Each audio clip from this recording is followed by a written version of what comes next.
Hi, and welcome to the Fractal Diaries podcast. This is a place for people who experience non-ordinary states of consciousness. These are things that can include voices, visions, synchronicities, and a whole host of other experiences. On this podcast, we celebrate people who live great lives with non-ordinary states and provide a non-pathologized perspective so that those with lived experience can share their stories and ideas without stigma. Today, I'm joined by Andrea Grey. Welcome, Andrea. Thank you for having me. How are you doing today? I'm doing great. And thanks again for having me. And I am an extraordinary state experiencer, non-ordinary state. And I'm a self-published author as well. I'm a speaker and presenter. And some of my superpowers are I'm a channeler. I have the Vok City, which means that I have a deep connection with language, and that's part of my channeling ability. I also consider myself an originator. Things come to me like ideas and insights.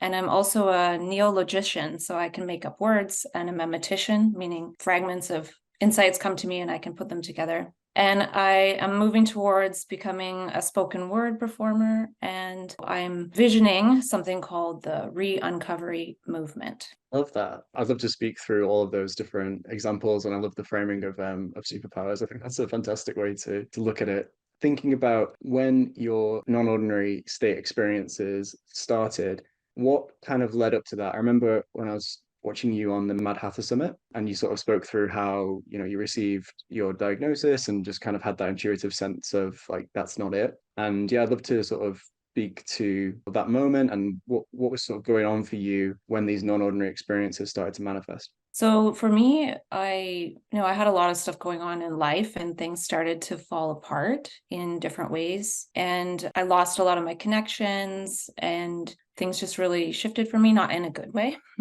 You can use the T word for trauma, if you will.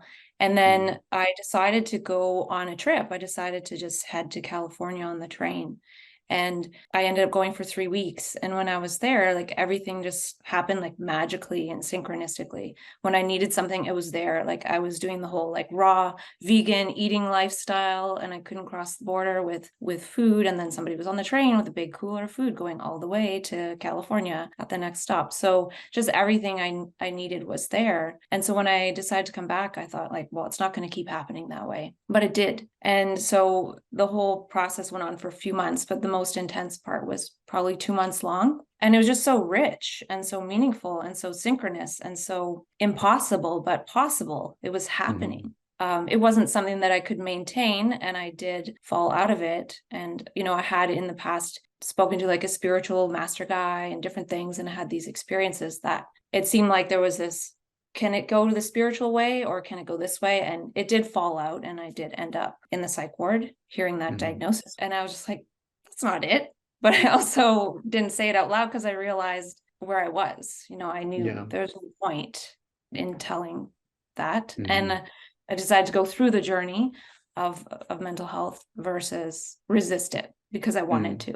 Yeah, you speak really beautifully there to how that process manifests of synchronicities and the magic of life, that kind of way of living and being. And then for so many people, it's also coincides with their experience of kind of not knowing how to navigate that. Is that something that you've experienced yourself in terms of how did you conceptualize it when it started, and then how do you conceptualize it now? When it started, I realized, or it just sort of happened at the same time, that I had to go through this journey through the mental health system. And before I was diagnosed, like even during the spiritual experiences before I was hospitalized, I was like eating healthy and I was like fit, and like I identified with being healthy and all this. And then all of a sudden I was diagnosed, put on medications. I gained 50 pounds in 2 months.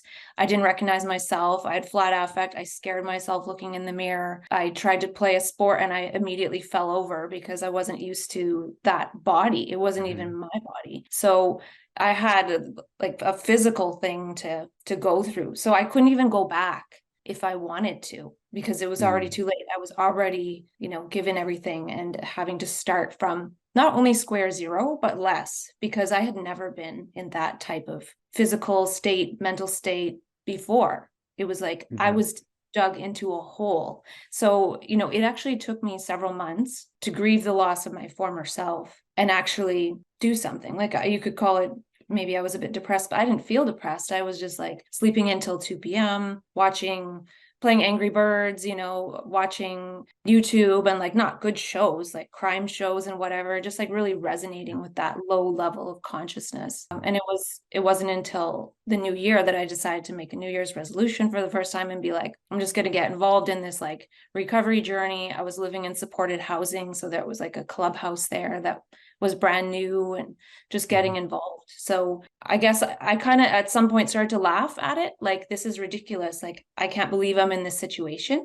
But Hmm. since I was in a bit of a community scenario and everyone's amazing, like I wouldn't change that for the world, the type of people and the friendships and acquaintances and everything. And I just had to laugh and be like, okay, I get to be whoever I want, right? I was in a new community with new people. I actually got to act a little bit like manic and crazy and silly and like my adult child self, because I was in a ridiculous scenario where all of a sudden I was labeled with a diagnosis of bipolar disorder 1, and like a blank slate, because I was living with people and other people coming in from the community. I could kind of just be how I wanted, and not being around people that expected me to be a certain way because that's how I was in the past or what have you, was very helpful for me, actually. Like, that was powerful within itself. Yeah, I think when we have a non-ordinary state, it reminds me of when they talk about in like LSD studies and stuff where they say it's like, you have these grooves in your brain, it's almost like a ski slope, and you've kind of gone down the same slope so many times that, your skis fall into it essentially.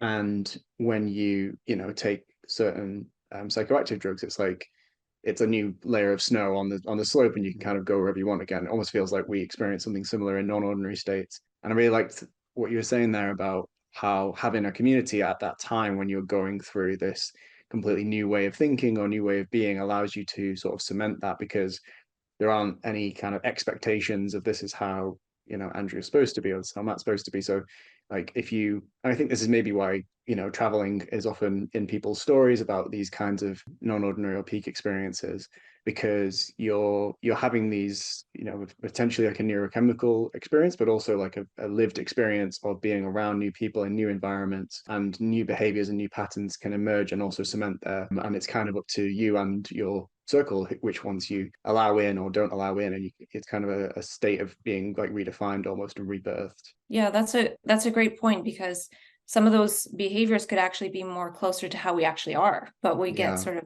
lapsed into our programming. They can be new, they can be sort of like our inner child that, had we not been congealed into a limited version of ourselves, that's how we would naturally be. So it doesn't matter which it is, we don't really know that. But yeah, it can happen through travel, and just having to be more aware of what's around us too, and act in the present moment. And a lot of that is part of it. And just also, you mentioned like, how do I see it now? And I see it in so many ways. Like, that's one of the Mm. things that happens for me, is I'm seeing it in so many ways and having insights all the time that they don't necessarily stick to me too much to build a Hmm. super identity. They probably do in some way, but there also has to be like a filtering process. Like, at some point, I partly see it as like a near death like experience, Yeah. because people can have near death experiences and not actually be near death. And to me, these extraordinary state experiences, some of them are like almost being so near death, almost to the point where we can think that we are dying or we need Yeah. to, or so many things can happen like that. And if quote, mania and psychosis aren't near death like experiences, like I don't know what is. There's actually a conference opportunity to talk about near death experiences, and I wanted to do a little presentation on how it's not the only thing, but to build bridges to more human potential things to get included in flow states a bit, and near death experiences a bit, because it's a bit of all these things, because it's a rich spectrum, it's living, it's life. And then people will take make certain aspects and make concepts out of it, but we can attach to so many of those things at the frontiers of science and human potential movement. And that's what I love to do. That's part of what I love to do. Yeah, no, I love that comparison. And there's lots of times when I was, when I was first telling my story about my non-ordinary state or peak state, I don't even know what expression is best to use at this point, but sometimes I would just say near-death experience, because it can certainly feel that way. Like you say, either depending on what happened, it might be that you perceive that that was the case, or you have perceived internally that you might have gone into some sort of dream world, or sometimes people do think that they might have died. So it has those elements, but there's also, in the NDEs, there's always those consistent themes that come through about this sort of travel to these other worlds and this communication with like a deeper or higher mode of being. And I think the experiences for sure share a lot in common. Yeah, I think that's such a good idea to build bridges between those two worlds. I think in talking to people from more diverse experiences, we should hopefully learn more about our own experiences, and also increases the chance that you'll meet someone who's had a more similar experience to your own as well. So after you'd had these experiences and then sort of received that label of mania, bipolar, how did that sort of feel to you, and how have you absorbed that idea? And I know it's been something that you've worked with a lot in your books and your publications and your talks since then. Take us through that sort of journey of how that felt to you at the time and how it feels to you now. I don't really think I ever took it on fully. And what I mean is, I never felt any sense of stigma or self-stigma, as are the common terms, because how can I do that if I haven't fully identified with it, right? It's like, it's a word. And at certain times, I might have taken it a bit more seriously, like if I was in a challenging state of mind or something like that. Like, it's still, I would realize, okay, I need help. I need to go to the hospital or whatever. Like, I can't deal with this myself at this moment. But eventually I did learn to do that. But yeah, so it's basically, it was like a convenient, practical thing. So practically, yeah, I go see the psychiatrist. Practically, I do this. It gave me access to resources that I definitely needed. So had I been like, I'm an artist, I'm creative, but then they said, no, you're bipolar, and that's why you get these resources. It's the same thing to me. Like I can change in my mind how and why I'm unable to maybe function in the cog of machine society that we're supposed to. So it's more of a practical thing. Like even now, I do still use it, and I see it as like more like a hashtag. Like, Yeah. this is how I'm going to connect with people who likely see things very similarly to me, and then maybe accept some parts of the medical model or what have you. That, like, I don't see anything wrong with accepting parts that a person determines they need for themselves as time goes on. At the same time, I feel that learning from the experiences is super important. And as one learns, the need for that may slowly but surely taper off, like those types of services. Generally, though, they say things get worse over time, it gets more intense, it's all this and that. And I think that's the scenario that happens when people believe the self-stigma and they believe the lacking insight into one's illness, to look at it differently and to learn from it in the subjective and participatory ways that we are initiated into learning as and with in the States in the first place. So needing to connect to that and understand the approach to that is essential. It's been essential for me, and what's happening to so many people is as really tragic, the oppression and the suppression. Yeah, I think a hashtag is kind of a good way to think about it. It's a word that has, yes, it has a lot of stigma, and it can, provide shame for a lot of people, and also kind of it can frame certain experiences, like you say, in an overly medical way often. But at the same time, there's so much encapsulated in it that it's a difficult word to move on from. Although I guess having sort of any label, it allows you to, like you say, meet like-minded people. And then when you do meet those like-minded people, it might be that you then talk through your experiences and figure out, actually, for me, it's channeling, or it's this, or, and then there's lots of different words that might be encompassed in what the psychiatric model does reduce down into just these few words. So I think, yeah, I agree. It's kind of has that kind of blessing and curse dynamic. You don't, well, speak for myself, like I don't want to use the words too much because I don't want to give them too much weight. But at the same time, like I understand that useful words, and they serve a purpose, and they help communicate a lot of information in a few syllables. Can I add to that? Yeah. So one of the first things I talk about in the book that I wrote is rewording it. And one of the words I made up for myself is omnipolar, because it's not just good and bad. It's not just yes and no. It's super rich. Like if you take the experience of quote mania, there's no like just good and bad. It's so rich. It's beyond even the spectrum of emotions that we currently have words for. Like even synchronicity. It's such a rich thing that we don't have words for it. That's why we can't even really explain it or share it when we're in that state. And it often comes out as just like lots of words. Another way I reframed it for myself is trans conscious, because, there's like cis and trans in many things, not just the way it's being used now and for inclusion and diversity, but there's also diversity in consciousness. And this is something that is invisible, but there's a lot of invisible things out there. So it's up to me to say, hey, sometimes my consciousness is cis or, whatever. And other times it's trans and sometimes it's in between, right?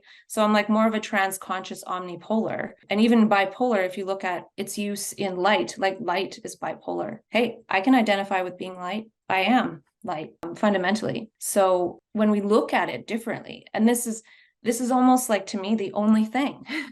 It's the approach of looking at it differently, looking at it fresh, looking at it new, not like the particular way. And then when we're able to share that meaning with somebody or with ourselves to start, they can say yes or what about, and we can have a dialogue. But when we're speaking from these reductionist things, and that's why the approach I took is expansionist. It's not, I'm going to find the right answer. I'm just going to keep expanding and building so much meaning and context and a body of meaning that when new things come, it's just like a little thing. Whereas if I don't build that meaning and context, when something new comes, it's like this big shock, right? The synchronous is not shocking. It's surprising, it's magical, it's wonderful, but it's not shocking anymore. So, but when we don't learn, then when, like, the thing is, these states are kind of like unearned tastes of our possibilities, right? And after it's over, like even Ken Wilber says, states are unearned and stages are earned, right? So we get a taste of the state, and we can, especially because we've received that taste, that actual blueprint, that actual embodiment. This isn't just like a vision board that we paste pictures from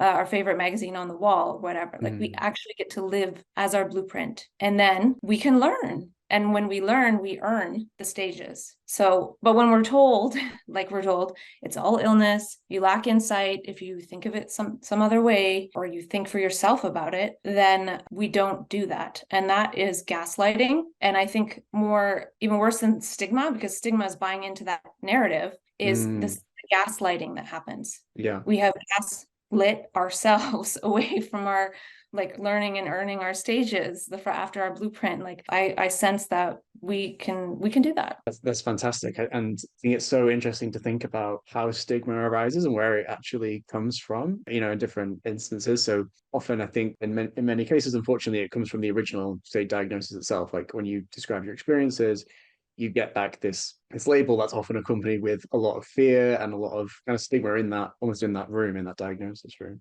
If sometimes maybe you might have had a better experience in that initial moment, but then those resources are still out there, they're still online. I remember just Googling about diagnosis when I got home and being so horrified by a lot of the stuff that I was reading. Like I think a lot of that fear mongering stuff it's just there and it exists. If you're trying to find it, you'll find it, kind of thing. But I love that idea about the yes and you can say, oh yeah, I love that take on it. Actually, I'm going to expand it out. It's omnipolar. It's all these different elements, because there's so much more definition to add. So yeah, I think I love that. I think it's a brilliant way to expand on things, and the elements of that in your book as well. I was kind of thinking that mad plus mania equals glad.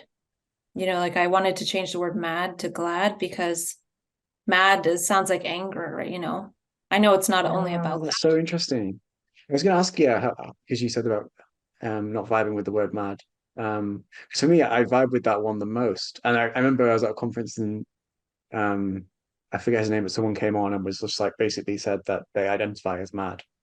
And I was just like, oh, I didn't know we could do that. And it was me, it felt super empowering. And but yeah, that it being close to angry. I think I probably get something similar with manic.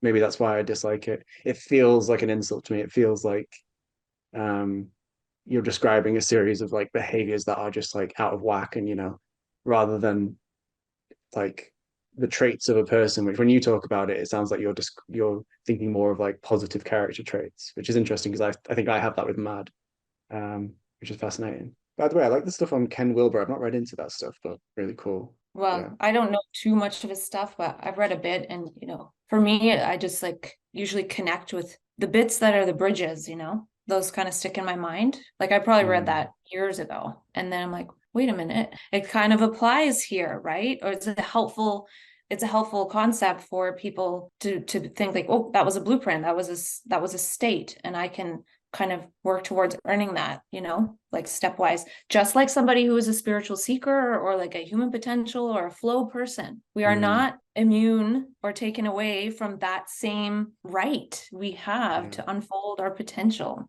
just because we get a diagnosis. But, as we kind of maybe sense, since ours is very powerful and it's non-volitional, it doesn't happen through, paying for this program or doing this or the economy. It's given to us. We are the ones that are squashed, and the witches were burned and our brains are inflamed by these things that we're given, so it's the same thing. That's why it really is up to us to give ourselves permission and go beyond the gaslighting and start to harvest some of that which we saw of ourselves and not throw the baby out with the bathwater because of this whole paradigm. There's some really good quotes from the book. I'll read a couple and then we can sort of discuss. But one that kind of resonates is you're saying just because a flight has turbulence doesn't mean that the whole trip wasn't worth it. If we go on a trip, we don't just talk about the turbulence when we get back. Yeah, that's what we've been convinced to do when we touch down. And there's another sort of idea here saying that the medical model isn't interested in the territory of mania, it's interested in blocking entry, which I think is an interesting way of thinking about it. You also refer to mania not as sort of a neurochemical pattern, but as a territory. And I think this is something that we've discussed on the podcast as well. And a lot, I guess, similar when I did maybe a similar process to you and reworded this experience. And for me, I called it the fractal, and it was like a place. And I found that completely changed how mania felt, because then suddenly you could go to the fractal without actually being in an elevated mood. And this changed a lot of the assumptions. And I kind of had that realization that actually a lot of and you kind of touched on it before about when you talked about the power of words, but the way that we frame something can completely change how our experience then manifests. So I love the idea of framing mania as a territory, or maybe think of it the fractal or non-ordinary states as territories. I think it's a much healthier way to look at the situation, and it doesn't focus on the person experiencing it. It factors in the fact that as soon as this state is entered into, then suddenly things are happening everywhere. It's not just you. It's not just you on your own. There can be synchronicities in your environment. There can be communications with people. There can be stuff popping up and disappearing. So yeah, I wondered if you wanted to speak a bit to your experience of mania or non-ordinary states or the fractal as a territory and how that feels for you, and is that how you see it? Yeah, it is a territory. Well, everyone's trying to get there. Everyone wants to be their extraordinary, empowered, ecstatic, full of awe self. And then people who go into quote mania go there unearned. They get that taste, right? And yeah, the medical model or whatever tends to think, well, it's a problem with the person, right? But there's another world, there's another place, right? Like, say everyone shifted in this moment into an extraordinary state, we would live in a different world. It wouldn't just be this world. This is actually scientific, believe it or not. It's scientific, it's mystical, it's traditional, whatever. And people who've gone into these extraordinary states, non-ordinary states, it feels like a different place, right? No matter how you get there, whether it's volitional, non-volitional, and it can feel like a different place when you come back, right? And I'm not saying that it's that way for everyone all the time, but since quote mania is so intense, it is so embodied. Like you said, it's not just me and I feel different in my body. Everything is different. The laws of physics are different. The laws of social connection is different. And the system knows of this. They call it, I read it one time, we have this magnetism and we quote woo strangers. But it's not. It's this relationship that we have as human beings that, we've been programmed to put these blinders on and, like all the ways that it's going in society. We already know that. But there is a different possibility. And one of my things is, I'm moving towards embodying my mania, because right now I am in this sort of cis world and I am aware of that. I'm not able to stay in that other world. That's actually not my job. My job is to come back here and slowly but surely download, harvest, practice, embody that and move towards it, right?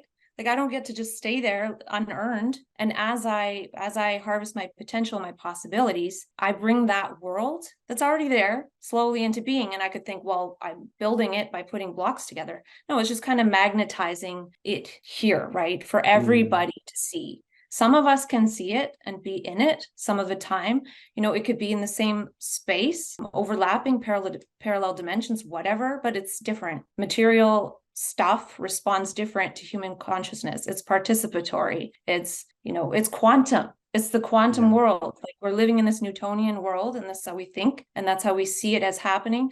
And because that's the way we see and think, that's our salience network in our brain, and our default network in our brain has been programmed in a different way. In Mania, quote, it's even biological. Our pupils get larger. We're letting in more information. And that's a state of opening. We've literally opened like the black hole of our pupils, and we are processing more information, which is, a different world. Yeah, the other world has more information because we've been constricted and limited to how much information we can process and respond to. And in Mania, all of a sudden we're processing way more. Again, that's sort of like, it's to have a look, right? Like, imagine if we could have a look at heaven and then come back. Now, if we have a look at heaven and we try to come back and tell everyone, they're just going to think we're nuts. But if we understand how we were as that person, I'm just using the word heaven, it's not Yeah. whatever. And we start to embody that, kind of like assuming we're a child again, but now we're an adult. And we saw as a child how we're going to be as an adult. But now we get this peak of how we likely would have been had we not been programmed and collapsed all along the way. And I'm not saying Mm. that's right or wrong. It's just what happens. And the point here is also that seeing that territory and being in that territory of mania is our best clue. So people who experience these non-volitional, extended time, not sure when it's going to end, extraordinary states are really gathering information of consciousness of how we can be as humans. And, we're kind of in this friction world where we're eventually wasting that energy as we try our best to do that. And it's a struggle. Yeah. No, I love the idea of when you're in the ordinary state, the role being not just to embody, but to also like guide and, and kind of just point out non-ordinary experiences. Because I think for me, over time, obviously, I don't really use the word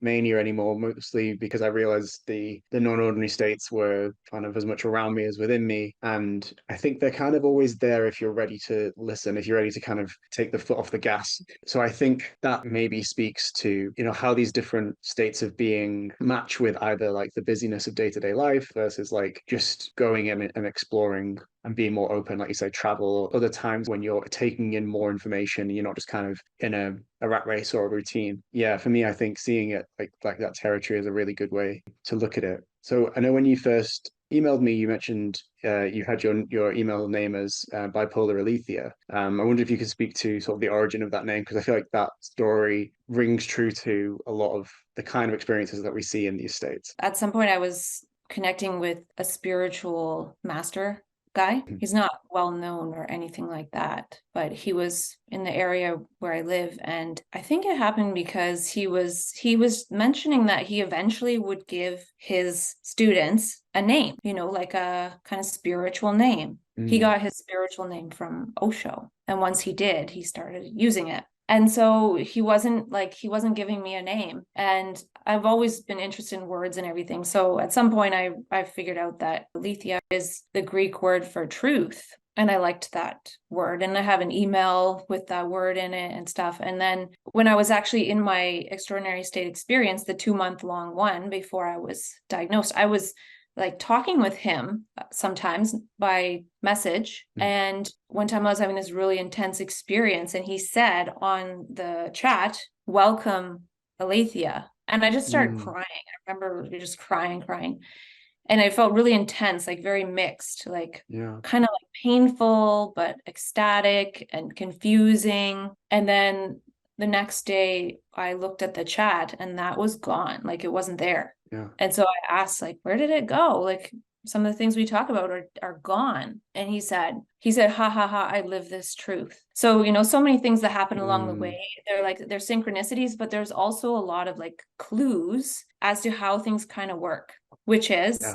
like you said, sometimes things disappear, especially when it comes to the computer. Like you can see things and then it's gone, and you're like, and I'm not just talking about like your file gets deleted. It's literally like peeking into a possibility that can't last, right? Yeah. So it's like having a little peek and almost like getting to that taste of almost like enlightenment, if you will, but also being like, man, I just got there, but I fell out of it right away, like Yeah. I can't stay there. But it's also like when you run, say you run your fastest ever, you can't stay there, but you know that you did. So you can maybe kind of like get back there. And then, so there's like still that possibility. You see, it's about possibilities, and about some of them, really stay, and some of them can't, but you can still perceive them. You can perceive the possibilities. On the Alethea thing, I found that really interesting because I would get a lot of synchronicities as well that would mention these gods and goddesses, and one of them was Athena for me,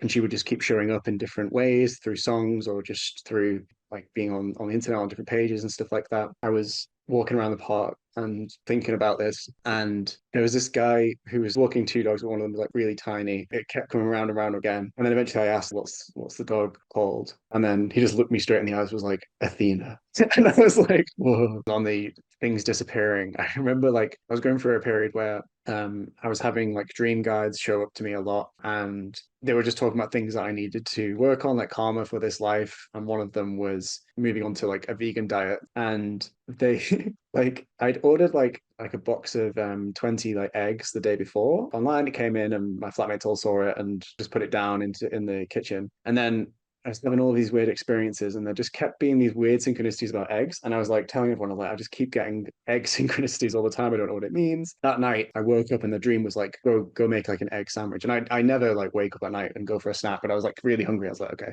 I went down and the whole thing had just gone. And it was so strange. Like I lost my flatmates and everything, and they were just like, yeah, no, it was there. It's literally gone.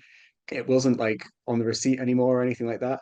And it felt like that, like you say, about kind of just that weird little glitch. And then I went the next day to my friends and was telling them that story, and he was like, "Oh well, sorry, I've like made you these dumplings that have eggs in, so sorry about that." And then everyone else has had eggs in, and then mine was like vegan, and he was just like, "Didn't make any vegan ones." I find those experiences really strange, but often it is like you say, it's pointing to something. It almost feels like life becomes almost like a video game or something in these moments, and there's like this theme, and it'll just come through in these different ways. And I know like you can point that to like our meaning making machine, which I think a lot of like skeptics tend to see it that way. It's like, oh yeah, you're just seeing this meaning everywhere. But sometimes in these, they're so uncanny, or like you say, like it just things are actually disappearing that people could see before and now can't. It is more like a glitch in a game. That's how it feels to me at least. Well, yeah. And to me, life is designed to be for each person better than the right now programmed algorithm to capture their attention with some kind of human contrived device, whether, it's Amazon or whatever app. It is that. That's what life, being related with life is that. What you're talking about, Mm, and sharing it with your friends and them kind of laughing it off. Life is a bit of a trickster and surprising. We're just not surprised because we are thinking conceptually with precognition, and we're ruining the surprise because we're thinking about what's going to happen instead of seeing what is happening. mm, So those things are happening all the time, I feel. And in that sort of reality, that other world, that territory, they talk about in quantum physics where every time there's a decision point, there's two realities. I'm not saying there is, but there is the possibility that there's the perfect version of reality where we didn't go all haywire, or mm, something close to that, something a lot closer to that than what we're living in now. And it's I say that it's just a Planck length away, like just one the mm, wavelength of light. And that's why I sense mania as my adjacent light body. It's my meaning mm, body that can communicate with me through meaning, insights, synchronicities, things happening and disappearing. Those don't maybe happen as often, as we just don't see them as often. But again, like for me, mania is energy, and it's light, it's information. So I talked about in the book a little bit how the word has been taken from us, and a lot mm, of, like, they use it in marketing, dollar mania, yeah. even there was a movie called Quantum Mania with like the I don't know if it's the Marvel characters or what it was. Mm, I'm thinking to myself, my life is quantum mania and everyone's life is quantum mania. And if we yeah. were not programmed to look outward for entertainment and all of this stuff with these words and these excited ways of being that we're not allowed to be, and if we are, we get pathologized. We're not allowed to be our inner excited child self just randomly with a stranger on the street. And sometimes people pop into it because you just can't help it, or like the universe, it's just the possibility, and then they make a movie called Quantum Mania that everyone goes Mm, to. No, like this is how we're supposed to live in the movies. Like yeah. that's why we have this sense in quote mania. And that's why I don't really mind the word, because it's energy, it's excitement, it's ecstasy. Yeah, of course, there's also connotations of like too much of something, but we can't have too much of ourselves. So there's a manic version of ourselves, and we have the right to be able to access it and to learn Mm, from it. Just like we have the right to be sad, right? It happens. It's part of humanity. And I feel more people need to taste that, not less. Yeah, I think it's been stolen by marketing. You see commercials and people are like, oh, this product, hey, my life. Yes, me. And then we get this mm, sense that we're on TV or something because we are so awesome. Maybe yeah. not all the time, but we should at least have that as a tense or a mode or a rhythm or a register of being sometimes. And we're so disconnected from it that we're not able to access it in like just accessing a pair of clothing on the shelf. We've just lost the ability to access that, but it's still there. Hence, people do get kind of pushed into it. I think that's such a great perspective, and one that I don't actually hear a lot, in mental health circles. And I think a really good one to explore. There's a quote I've got here from your book as well, which says, "After mania, we find our experiences are outside the allowable limits. We aren't allowed to think, speak, or act in manic ways. We aren't allowed to explore, create who we are moment by moment. We aren't allowed to be spontaneous, original, or different to how others remember our personality is supposed to be. We're tethered to past and live in a prison of it," which I think is so fascinating. Because if you think about mania as this sort of metamorphosis experience, and the new layer of snow, or Josh spoke about it like the butterfly. There's lots of metaphors that people use to describe these moments of essentially like almost like the phoenix kind of dying and being reborn in some new way. And it seems like a lot of the mental health infrastructure is just determined to to kind of force you back into the cocoon in a way. That seems to be what it tries to do. And one of the ways it seems to do that is to, like you say, block access to feeling in this way, or associating that with danger, or taboo, or messing up, or making mistakes, rather than seeing it as something to be learned and understood, and also just an emotion that you're free to have. We don't block people from feeling sad. We don't block other emotions. And I think there's just something that's always, it's never sat right with me, because I think whenever you try and block access to something, it just makes that thing like more, not more desirable, but it's more focus on that thing. It's like, it gives that thing more power than it would have otherwise had if it was just one area of exploration amongst others. If it's now like, oh, we don't go here, I think we've used the analogy on another podcast for elephant's graveyard, but telling Simba we don't go to the elephant's graveyard made it more likely that he was going to go, and then get into sort of trouble. If it was, all of the land was seen as areas of exploration and all valid and just parts of the human spectrum, then I think there wouldn't be risk associated with it. And I think it's keeping it kind of hidden away that probably causes a lot of that in the first place. Yeah. Mm. There's the concept of the city shadow, like more people need to own their madness. Mm. Like people, I'm not big on the word mad, but there's the people are called mad and kind of singled out, and everyone else is like pretending they're normal. Well, in the same way, more people need to own their mania, Mm. Like so if more people were connected with those higher ecstatic aspects of themselves, when somebody went into a full-blown mania in quotes, it wouldn't be that weird. Yeah. It's weird and scary to other people, with the reference frame of how mediocre we've been programmed to be. So then if somebody really pops into their star quality, they feel that and they're acting as it. It looks crazy, but mostly other people can't match it. But sometimes they can, right?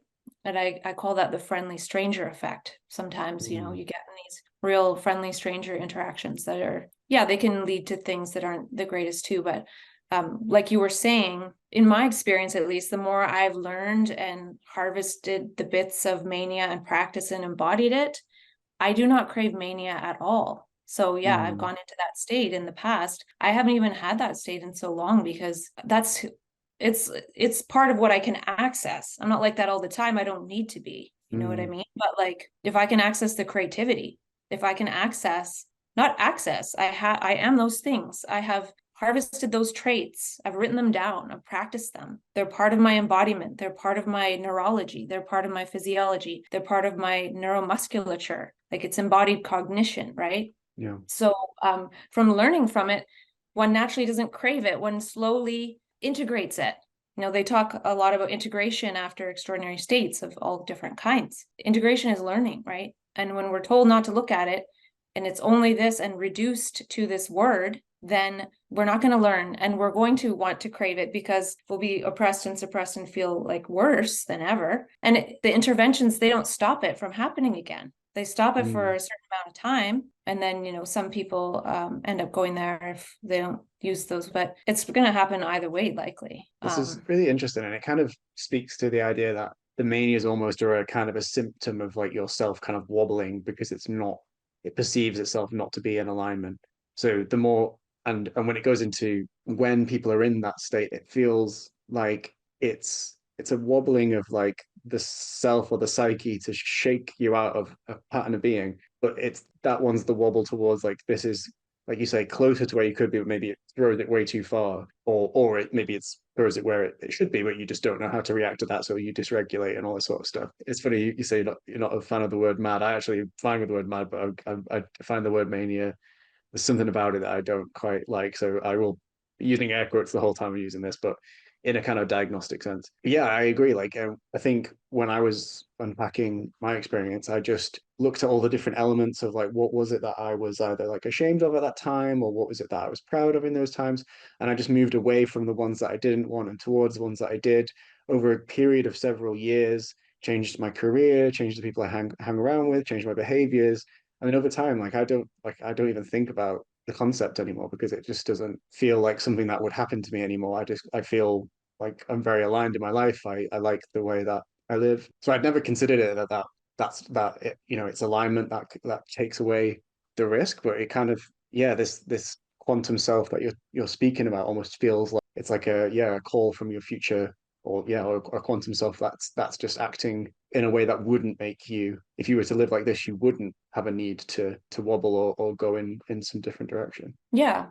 Yeah. And it can be, like you said, rearranging your life. It can be traits or skills or strengths or and things to get rid of, right? Like it Mm.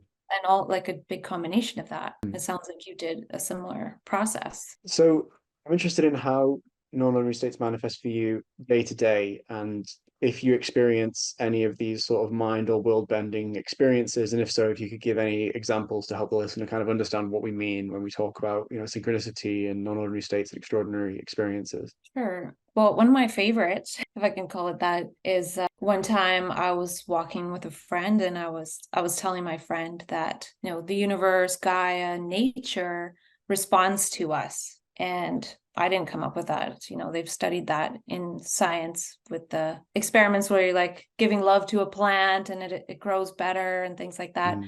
But I was saying, like, these clovers, they appreciate our attention and our gaze upon them, you know? And right then she stopped and she bent down. She's like, "What's this?" And then she pointed to a 5-leaf clover. And I was like, that is like a Mm. direct response That's to me, incredible. right? And it's not only just me, but I'm speaking with a person, and then the other person is the one that sees it. And she said, "I've never looked for a 4-leaf clover before, let alone a 5-leaf clover. Where's the clover? Oh, it's right here. I didn't dry it properly." That's so cool. Yeah, so that was really, really cool because, but again, it wasn't surprising because at that point it wasn't a surprising thing for that to Yeah. happen. It's more like, this is what I've experienced, is that at a certain point it's possible, and it happens in the beginning too. There's like a voice reversal. It's kind of about manifestation a little bit, but Mm. you speak truth in the moment from your subjective participatory perception. That's truth in the moment. And then the universe responds. We generally think, oh, I project upon the universe what I think is going to happen. And then maybe that's kind of what happens. Or like we think things happen and then we interpret them. But in the reversal process, when you speak truth, if you're on the right track, then the universe shows you, right? And that's kind of what is happening to some extent in the synchronicity, right? Whether we say things or not, you don't have to say it out loud. If you have a direct perception of truth and an insight or idea or aha, it was an example of that. And that happens to me a lot in the work that I do, where I'm learning stuff, I'm channeling, and then what I channel is there, or then what's on the next YouTube video I see on the list is there. And I know a lot of people experience that, but that's why I'm saying that this life algorithm, it combines with technology. Technology is not outside of life. Yeah. Artificial intelligence isn't artificial, it's part of intelligence. And there's a lot more intelligence than that. And that's part of what synchronicity is, right? So when it all synchronizing, the technology and the biology and everything, like you said, that's the best game to be in. And seeing that as the way to save human attention from the path that's going along. You experience it that there's a difference between, like, in that moment, like you said, you weren't surprised that there was a five-leaf clover there, and I think that's really telling as to like what it feels like in those states. Do you think it's the role reversal? It's switching. I know a lot of people talk about like Brett and others talk about co-creation with the universe in these moments, and often we'll look at what's in front of us and we'll describe it and we'll say like, okay, based on what I can see, this is what's here, and now I'm describing my environment. And it's like something switches, and it's like we just describe our environment in this way that just creates it. And I've only like had that a couple times, but it's such a fascinating transition, and I can sense it in that story that you just were saying. They appreciate the Clovers appreciate this attention, and then it happens. But like you say, it's not a surprising thing in that moment. Like, do you think there's something going on there, that it's kind of just the way that we interact with our environment, we're getting more in the driver's seat or something like that? Yeah, it's something, again, we have access to, just like we have access to the past tense, the present tense, and the future tense. We have access to the possibility tense, speaking in, as, with, of possibilities. It's just not something we tend to do. And so,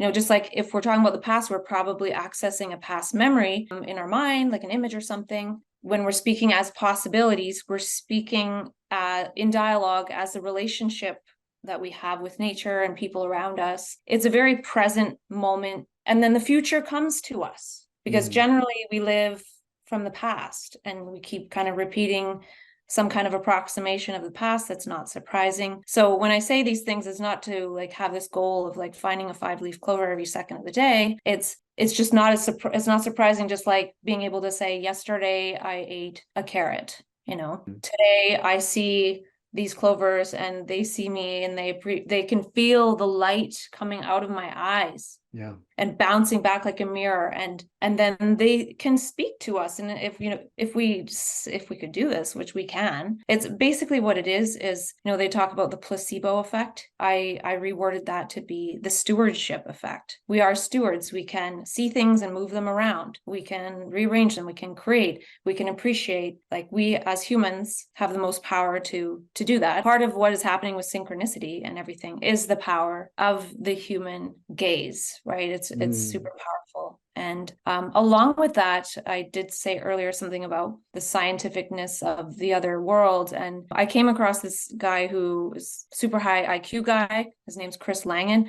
I'm reading some of his stuff, but what I gleaned so far is something he says that nobody else says, is that when we're in space and time and we're in a certain frame of mind, we create space. So all other paradigms that are trying to figure out like the theory of everything and how reality works, nobody's saying that. They're saying there's points in space and the space does not move. This man is saying we create space. And to me, when I heard him say that, I was like, this is exactly what happens when we alter the space, even if we are in the other territory, and it might just be like a bubble around us, that we're bubbling that other territory into our space around us, and we're changing the quality of the space and the rules and boundaries and limits and sort of laws in that space. And then, maybe it kind of collapses and goes away, but we're creating the space, so as more of us are able to embody this, we are changing the space, the quality of it. And how it really manifests is not really our business, because it's surprising and it's beautiful and complex and rich. But what we can do is a lot. And so that for me is going to take a while to really to bridge to that, but it's Yeah, exciting to know. that's amazing, and it's an amazing way to think about it. And I love that point about you change the space, but then it's not up to you how the space changes, but you change the space so that it becomes space that can change almost. And it sounds like, and I think in my experience I've noticed this too, the more people that you bring into this process, so the more people that you just show synchronicities to, or you just talk about the experiences, get like it takes a lot of work because there's so much to do around it, depending on who you talk to. When you do get people to start to see this stuff, I find that the more brains you have on it and the more people you have noticing it, it's almost like the more powerful the experiences become. So yeah, I love that idea that like you're all collectively just changing the nature of the space around you. What it also makes me think of is kind of in psych wards or the mental health system, it's one of those experiences that so many people have so many problems with, but at the same time, there are factors of it that point to a kind of a reality that's possible. And I think one of those is just having lots of people with these non-ordinary experiences in the same place. Because what I noticed when I was in the system was that so much madness would be happening and we would all be observing it. Hilariously, no one would believe us because of the nature of how it's set up right now. But I remember in your book you had some ideas as to like how we could reshape these systems or build new ones. So I wonder if you want to talk on that, on like the future of what you think the mental health system needs and where you think it should go. Yeah, there's a lot of great work being done to shift the system or bring in more perspectives or consider perspectives that were held for a while, say like a soteria house where people can go to go through their states and be witnessed and everything. And all of that is still like within my circle of concern. And within that there's, diagnosis and everything. And then the recovery movement is the big movement, right? Like, oh, you have this mental illness and you can recover. And Mm, here's the situation for that when you leave the hospital and you're an outpatient and blah, blah. So something that I've been working on a lot and is like slowly unfolded as a structure is something I think of as re-uncovery. So re-uncovery it's a meaningfulness approach to extraordinary state experiences that are called whatever, mental health issues. mm, And it's a way to kind of look back and go and uncover what the process or the state or the experience is uncovered, right? Oh, mm, this experience, this trait, this thing happened. And, then it fell away. And then a person ends up perhaps in the recovery movement. mm, And so re-uncovery is something to do at some point in recovery. It's like, okay, now I heard about this re-uncovery thing, and I'm ready to kind of look at some of what I went through in a meaningful way. So the way that I have gone about it myself and then eventually looked back and kind of re-uncovered the re-uncovery is to be something that is completely within one circle of influence. Like this is mm, something that I'm going to do with myself, for myself. I'm going to give myself permission to do this. And it's a way to go about harvesting, practicing, and embodying one's experiences. And it's something that is part of life. It's not like, oh, I'm going to sit down and like grind away. It's just like mm, as it kind of comes back into awareness, like having a dialogue with it mm, or keeping track of it. I've sort of made it into different stages to be mm, like be on the lookout for your traits, be on the lookout for your superpowers. What were your superpowers in that state that you might want to move towards? And then what are the skills you have now that might help you build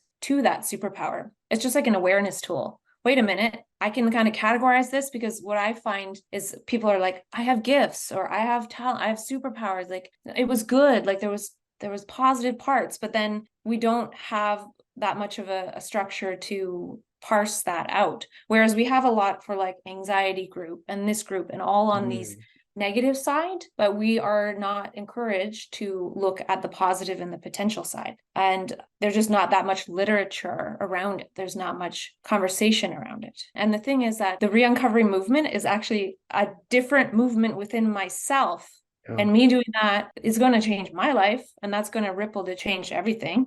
And other people, if they wish to, that could do the same. And then actually at a certain stage, when you have certain parts unfolded, you are more likely to be successful in co-creativity. Because a lot Mm. of us do want to get into co-creativity, but when we haven't unfolded and really considered and embodied some of our skills and our traits and our things, like kind of practice them, then when we get together, it's like, well, what do you do? What do you do? I don't know. I don't know. But then at that point, it moves towards the ecstasiography. So there's the pathography, which is like the illness narrative. And then the other one is like at the other side is the ecstasiography and your ecstasis vitae. So you basically have a resume. You have all your synchronicity stories are in your ecstasiography. Mm. Your ecstasis vitae has a culmination of the things that you've built through understanding your skills and the things that you're interested in. That some of the things we're interested in are like, I'm interested in quantum physics, but not necessarily learning all the math of it, but just how it bridges to these Yeah. extraordinary states. So understanding some of the dimensions that we start to get curious about, because in a way, they are the bridges between that other territory and this one. And in my mind, it's for people who actually go there for real, to build a bridge to understand, to go there oneself in an embodied way, or to have access in a way, and then at some point create with others, then, and also to be able to share. And so later on is the idea of reverse inclusion, which is, like we're included in society as people with a diagnosis. Well, when we harvest, practice, embody our extraordinary states and experiences, we get to a place where like we don't consider any concept of stigma. We realize that we are here to help the world see the impossible is possible. Perceiving something like from an extraordinary state is like harvesting it, right? Practicing it might be writing it down. Embodying it might be putting it in the calendar to try that later, or Mm. writing about it, or Yeah. having a dialogue about it, so, and then that is building that thing that happened in an extraordinary state that kind of got filed in memory somewhere or in the cloud, and bringing it into daily life when we're in, cis consciousness. And that helps Yeah. to encode that into something that was just a huge download that we couldn't Yeah. encode properly. And now we're re-encoding it in real time. And this is the learning and the understanding and adapting process. And then we don't crave it, we become it. I love the embodying part of it because there's a whole piece of work to be done here on you remember it, you have the memory, but it's like, where'd you go from there? I love that idea of like then turning that into a practice and a habit and building that out. I think that's fantastic because that can apply to both character traits that you want to embody, like more confidence and stuff like that. It can also apply to like often people experience performing magic and stuff like that in these states, or just going and seeing other dimensions. So it's like, how do you then embody that? Like that, that's where like things will get really fascinating. I can give you a hint. You can embody it is one way, as you can say, for example, turn it into a movie script. So, Mm. that's just one tiny thing. Like sometimes these really cool things, like we could be some of the best movie writers. Not that movies are the best thing per se, but like it's just, for example, when ChatGPT came out, I started to get all like whoo about it and seeing all these possibilities and how this is going to go, and I started writing them down as movie script ideas. So Mm. that, because part of it is documenting it down. And so the category, instead of paranoid delusion, was movie script idea, which could be in 10 years, right? But something Yeah. now that was intense from what's happening in the world related to extraordinary consciousness, now is a seed of an idea for, collaborating with someone to write a movie script, or Mm. etc. So it just became something creative. It's not Yeah. crazy, it's creative. So you can, with electronic notes, you can easily find it anytime, right? So, but when we're told it's all this and that, we don't translate it into creativity. We don't translate it into whatever. I have a lot more ideas about the co-creativity stuff. Yeah, That's great. No, I'm excited. I think it's a really great way to harness the energy essentially, like you say, and turn that into not just something that will help you heal from that process, but like something that's actually just a worthwhile thing to do. I think creativity, we often don't catch our people. Some people say it's like everyone has a genius in them. It's just like there's some part of them that is their genius. And like I can imagine that in a lot of these ecstatic experiences, you maybe were seeing it. And then if you have this block, if you have this like stigma and association with that very concept, then you potentially blocking out like your genius piece of artwork or your, movie script that was made for you. So yeah, I think that's great too. kind of look it in the eye and then harness it and accept it as well and see the beauty and really ride the horse. I think it's fantastic. Just one more thing related to that is, like you're saying, when we accept the meme, the information, rather than resisting it, in my experience, just writing it down in an electronic note or on a sticky note or whatever is the manifestation. That's my only job. But when we're told it's all ooh, we don't do that, right? So this information wants to manifest, and the Mm, easiest way is to write it down. And when we yeah. go into, say, an extraordinary state, and we don't have this, I'll call it, habit, this training of writing it down, we try to do all of them. That's what gets us in trouble, Yeah. partly. But the doing is the just writing it down, at least initially, until like later kind of embodiment stages, and we have more discernment about our skills and what we really want to do, not Yeah. try to be this thing that we just are not, right? Because we had this Yeah, and idea. in different phases, right? Because and sometimes like ideas might be coming faster than you can write, but like just having elements of it, and then when you're back there, it's like then the work is to go through and kind of Yes, uncover everything. Yeah, exactly. no, I think that's fantastic. Thank you so much for being on the podcast today, Andrew. I think this has been such a fascinating conversation. I particularly loved the discussions that we've had around mania and just how to think about that and reclaiming that. I know that a lot of the psychiatric sort of advice is to just look away from those experiences, but I think in your work you really challenge that and you just say what would happen if we just look right towards it, and not only that but harness it. And you see that in kind of reclaiming these words and also the re-uncovery concepts and how to kind of go back and actually find the treasure in those experiences. And I think it's really powerful. So thank you so much for your time today and for these discussions. Lastly, where can people find you, and if is there anything else that you'd like to sort of end out on today? Sure, thank you. And thank you so much for having me. And it was very synchronous meeting you on, I think it was the Mad Hatter Summit.